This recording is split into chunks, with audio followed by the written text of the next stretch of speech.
my hands on my D7000. I purchased this with this lens, so this is going to be kind of a dual review. So I'm going to be looking at the 18 to 35 f3.5 to 5.6, and then this meteorite dinosaur of a body, which I've sadly fallen in love with almost to the point where I want to keep, but I cannot because I need to resell it. So come with me. We're going to look at this. We're going to look at the lens.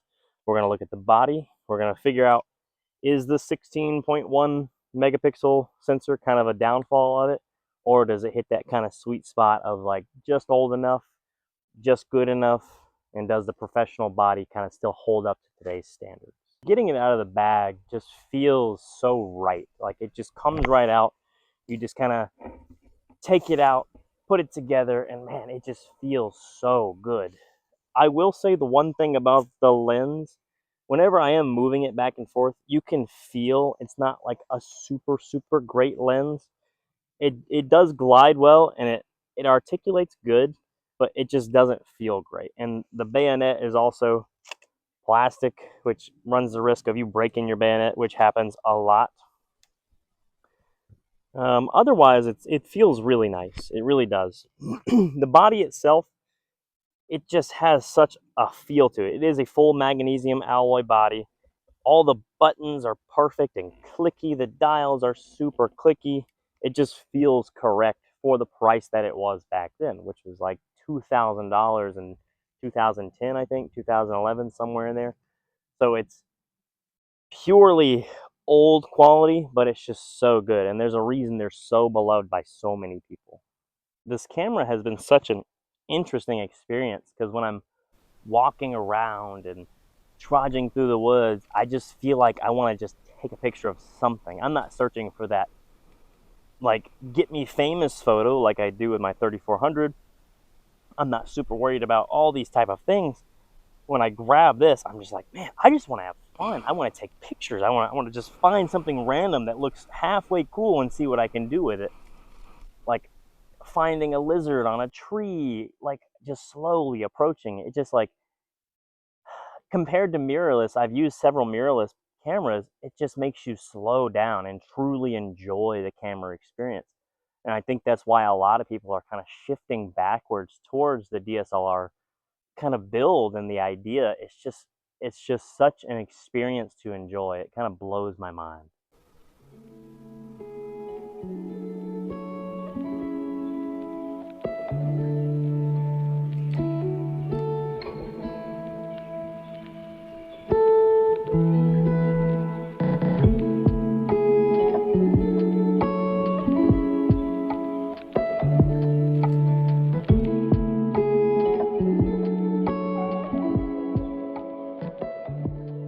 I did find that while trying to focus on something kind of closer, it would hunt a little bit.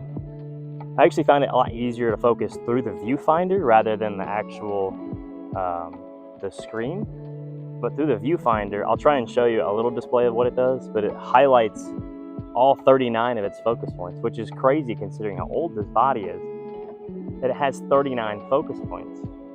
And then what I also try to do is I would try and take pictures facing upwards to the sky, testing the lens and body to see if it would balance out, see if there was any like chromatic aberration or any like purple hueing on the outside.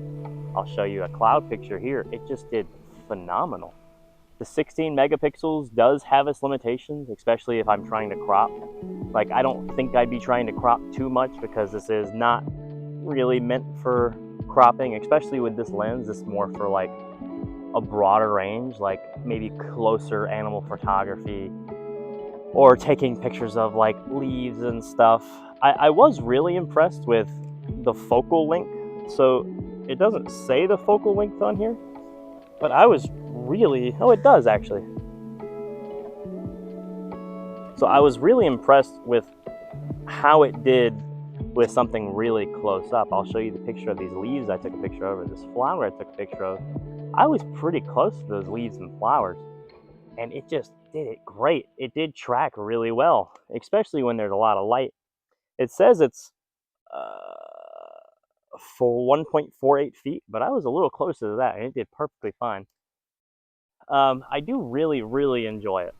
I am falling in love. Like I said, it's just kind of hard to move from something a little bit newer like the D3400, which I've used hundreds and hundreds of times. I've put so much use into that body, but moving to a D7000, it just feels so right. But at the same time, I just don't, the translation doesn't work. I feel like when I'm shooting with this, I feel so much more involved and I feel like I'm loving it more. But my D3400, even though it is old and it's kind of outdated by today's standards, it just does so well. It blows things out of the water just on how well it does. I do plan on getting a plethora of other cameras at some point because I'm trying another ventures and trying to buy and resell gear so I can experience them and also make a little money on the side. But I will say, so far, it's just been so crisp and so fun. And I almost sold this to my brother just so I could borrow it and borrow it and borrow it because he's going on a trip to, not Montana. He's going on a trip to Wyoming. And it's very inclement weather out there. This thing is not going to die. I've heard of stories of people dropping these off of cliffs. It is so durable, just the body build, how it does, how it tracks, how it feels. It just feels so good. And if you bought one, if you buy this one, which is currently for sale, I'll leave a link in the description. It is just so unbelievably fun and just so unbelievably nice. It's a totally different experience from a beginner camera, and I highly recommend you at least experience it. For the amount that I have it for sale now, you can go and resell it and probably make 10, 15 bucks. You're going to be able to flip it fairly easy without any compromise. So if you want to try it, pick one up. You can get them somewhat cheap. I'm going to be including all that you see here with 3 batteries, the lens hood, the leather and canvas bag that you saw at the beginning, and everything that you've seen in this so far. Please like and subscribe. Please pick one of these up. If you don't pick one up, find someone that has one so you at least experience it. Thank you for watching.